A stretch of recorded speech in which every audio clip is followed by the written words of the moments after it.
Well, our US correspondent Mark Stone is here. Mark, I mean, was this a surprise?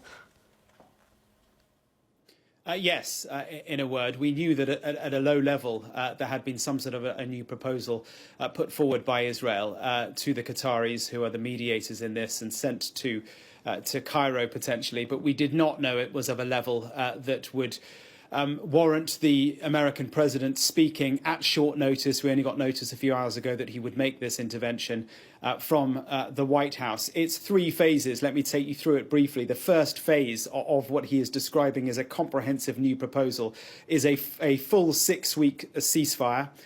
It would involve the withdrawal of all Israeli forces from what President Biden says were populated areas of Gaza, the release of many, although we don't know how many, hostages in exchange for hundreds. We don't know how many Palestinian prisoners in Israel.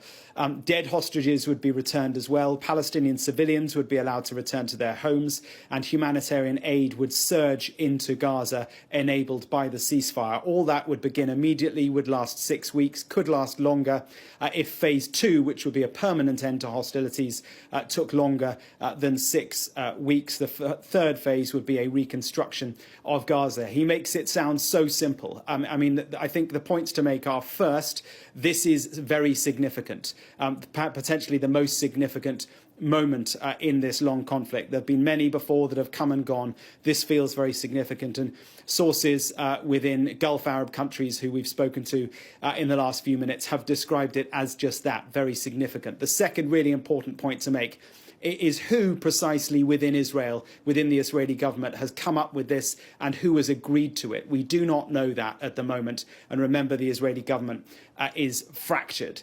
So that is something. The third point to make is, what is Hamas going to make of this? What about Yahya Sinwar? He is the Hamas leader inside Gaza, still on the run, still in hiding. The Israelis want him dead. So what happens to him? What happens to any remaining Hamas forces in Gaza? Well, President Biden made the point that he now believes we are at a point in this war where Hamas is unable to repeat what it did on October the 7th last year. And that point, that fact means that now is the time for peace. Now is the time for the day after. It was a very important intervention by President Biden, which incidentally allowed him to cast himself as a very different figure from the man who wants to be president up in New York, Donald Trump.